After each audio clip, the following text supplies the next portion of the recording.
Yooyaa akkam jirtu bakka jirtan maratti nagaan waaqayyoo hunduma keessaniif haa ta'u. Viidiyoo gabaabaa tokko ilaallee walitti haa deebinu.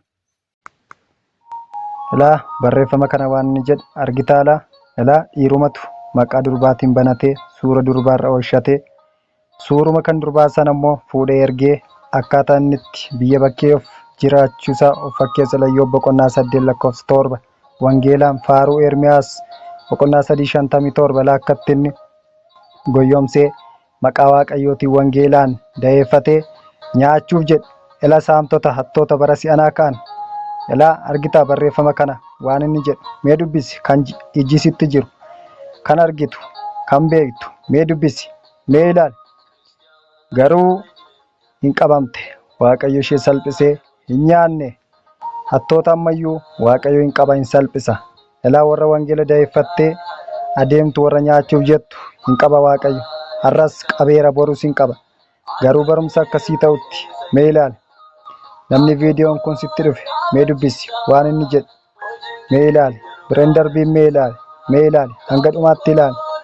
Ilaa waan inni jedhu ilaa argitaa.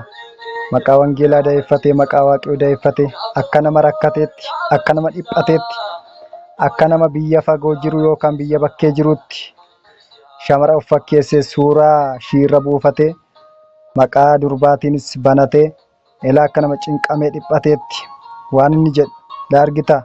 Akka nama dhiphina keessa jirutti akka nama rakkatee jirutti barreeffamoota kana mee ilaali. Adaraa kee mee haadha koo mee ilaali.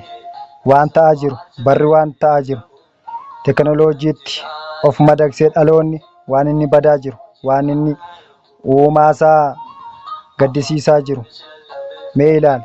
Mee ilaali barreeffama kana waan inni jedhu mee ilaali waan inni jedhu. Ilaa mee ilaali ilaa mee ilaali mee ilaali wangeelaan akka inni itti da'eeffatee ol goyyomsu ilaali ilaali ilaa wangeela argitee ilaa ilaa ilaa. Egaa akkuma viidiyoo irratti ilaalaa turtanii akkuma yeroo darbees fuula feesbuukii koo irratti beeksisee ture. Viidiyichi isa kanadha. Maal jechuun barbaade akkuma sagaleen waaqayyo dubbatu barsiisonni sobduu raajonni sobduu baay'atanii jiru ka'anii jiru akkuma jedhu hattoonni bara si'anaa kanas siisteema garagaraadhaan karaa adda addaatti bobba'anii baay'atanii jiru. Kan maqaa jijjiirratanii bifa jijjiirratanii wangeelaan adeeman raroo hoolaa uffatanii keessi isaanii immoo butaayyeeyyii kan ta'e hattoonni wangeela da'eeffatanii sobdoonni waliin dhooftoonni karaa qaxxaamuraa kan deeman baay'ee isaaniitu jiru. Kanaaf iyyuu yeroo ammaa kana keessumaa addumaan kiristaanonni fayyadamtoonni sooshaal miidiyaa kanaa of eeggannoo taasisaa.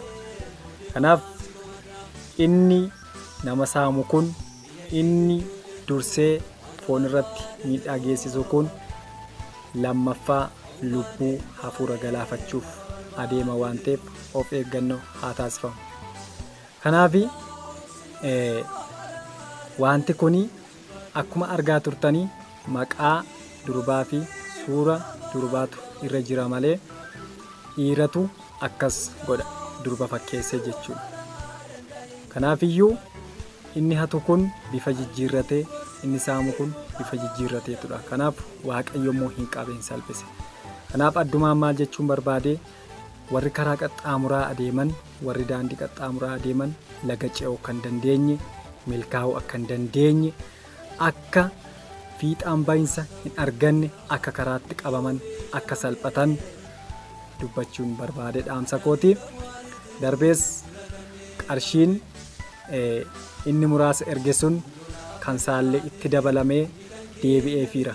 Garuu kan saanii yookaan akkaawuntiin kun feek akkaawuntiin ta'uunsaa baramee hanga har'aatti qarshii danuutu irratti qabamee jira waan ta'eef waaqayyo akka kanaatti salphisee akka kanaatti qabee hattuu boris hin qabaa har'as qabeeraa qabsoon itti fufaa galatooma.